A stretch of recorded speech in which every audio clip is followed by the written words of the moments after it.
It's my privilege to be able to introduce the student speaker today, Johnny Lazebnik.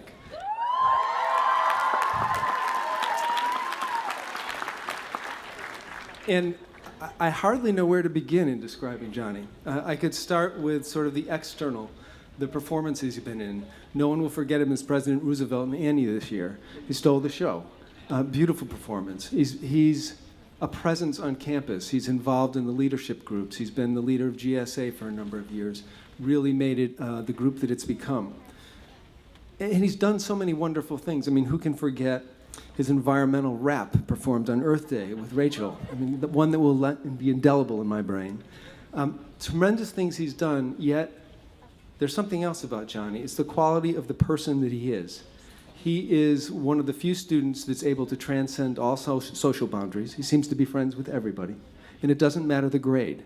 I think that the best way to get an insight into Johnny is as a peer leader, because he's an amazing peer leader, not only because of what he says, but who he is, because he inspires courage, the courage he has, because he has this ability to take on some of the most difficult and tricky issues that we face in a school, and he does it with a wit and a kind of quirky approach to it that disarms people and makes it safe to talk about things that many people are unsafe talking about.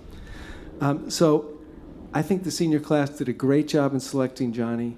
He's a person of great courage who inspires that courage in others. So let's welcome Johnny to the stage.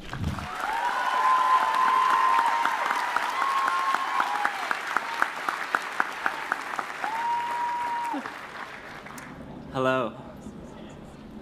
Before I say anything else, I just want to thank you all so much for this opportunity. I don't know why in the world you all trusted me to speak today, but I'm really grateful for the chance. The first thing I'd like to say is that this speech won't be about how I'm gay. I feel like every time there's an opportunity for a gay person to speak at an event, all they talk about is how homosexual they are. I'm not going to do that for a number of reasons. One, because I feel like there's more to me than that. Two, because I think my tendency to tap dance while walking says enough. And three, because my life as a gay person is incredibly boring. That is to say, I have a loving family, friends who accept me, and the sex life of a person with the Black Plague. Homosexuality aside, what can I say about the class of 2012? There are a lot of ways to describe our grade. Were we the grade to throw the best bathroom party Brentwood has ever seen? Perhaps. Were we the grade who has not one, but two male models? Possibly. Were we the grade to have what might be the worst couple names of all time, including gems such as Schleivis and Clork? Absolutely. These 13 years have been a roller coaster of memories. I think the primary benefit of being a lifer at Brentwood is that it gives you a lot of perspective. Here are some things that I remember looking back. I remember St. Patrick's Day in kindergarten when Miss Barry's feet magically turned green. And I remember Miss Lyons teaching us to jig 11 years later in BTC. I remember the day when Jacob Butcher's braces got caught in a basketball net. And the day Carly Chagrin got a concussion on the soccer field. I remember making little plant sculptures dedicated to the memory of a dead caterpillar named Little Mushroom. And I remember a failed attempt to plant trees for a senior project. I remember the day when we dissected a frozen chicken breast from Trader Joe's in 6th grade science. And Miss Miller's plate full of bacon the day we dissected fetal pigs in AP Bio. I remember counting the days until the end of 6th grade. And I remember counting the number of times Start Curious, Stay Curious, Go Anywhere was referenced at this year's award ceremony. I remember my first day of peer leadership as a freshman and my last day of peer leadership as a senior. I remember the day Rachel won her 4th grade fist fight with Kyle. And the day when Kyle was named the best debater for his age group in California. I remember the day Jamie Chow bribed me to put the Pythagorean theorem in my graduation speech. This Wednesday, to be exact. And the day that I will be receiving my $1 payment. Today, to be exact. I remember when it snowed at Astro Camp, and I remember cuddling on the beach after Mystery Night. I remember dancing to Monster Mash during Halloween, and dancing to Bulletproof at Retreat. I remember Amanda and Soraya singing For Good at our 6th grade promotion. and one boy singing Daughters by John Mayer at campfire. I could go on forever about the past, but the past is just that, the past. There were good times and there were bad times. This day isn't really about the past, though, but about the future. I don't really know anything about the college experience, not having been through it yet, so I won't talk about that.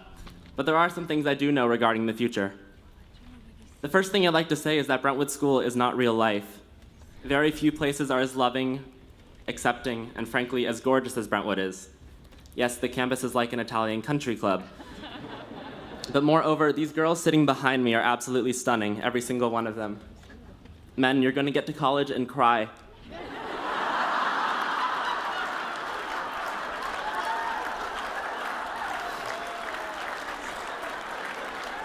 Not to mention that the male population is beautiful as well, especially Mark.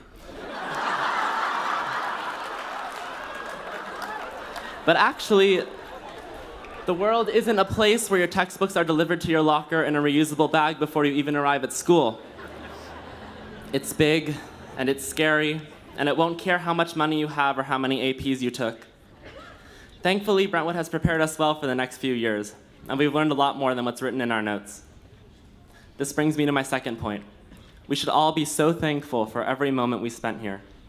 No matter what walk of life you've come from, or how hard it was to get up in the mornings, it is such a privilege and an honor to be able to say that we attended this school.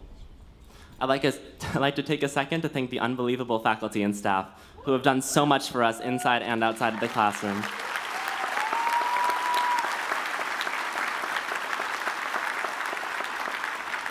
Thanks especially to Brentwood's amazing English department who has been teaching me to read and speaking so goodly. Thank you. Lastly, we are a unit. I'd love to be able to say that we're all best friends and that school every day is just one huge cuddle puddle, but we all know that's not true for everyone and it's useless to lie. Regardless, the people sitting around you have all been through the same things.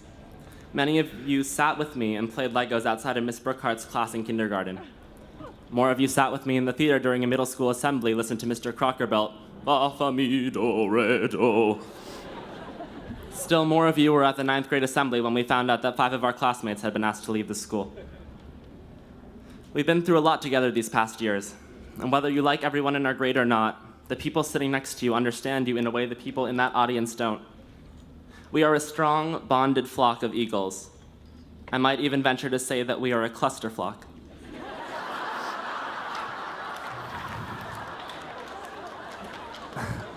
I guess at this point what you're all probably thinking is, does this speech have a moral or just thousands of terrible jokes? I wish I could say one eloquent sentence now that just summed up life. Unfortunately, life isn't written by Hollywood writers, and it's a lot more than just a box of chocolates. As Miss Bailey would say, there is turbulence sometimes. There are days when it's sunny, there are days when it's rainy, and days when it does that weird LA thing of being like negative 20 degrees in the morning and then 100 in the afternoon. I don't know. There are also days when a weather metaphor just won't work. On that note, I'd like to provide one last memory. Before putting on shows in the lower school, Miss Nevin would collect us all in the boys' dressing room, and we would say something together. Whether the weather be cold or whether the weather be hot, we'll be together whatever the weather, whether we like it or not. I love you all. Thank you.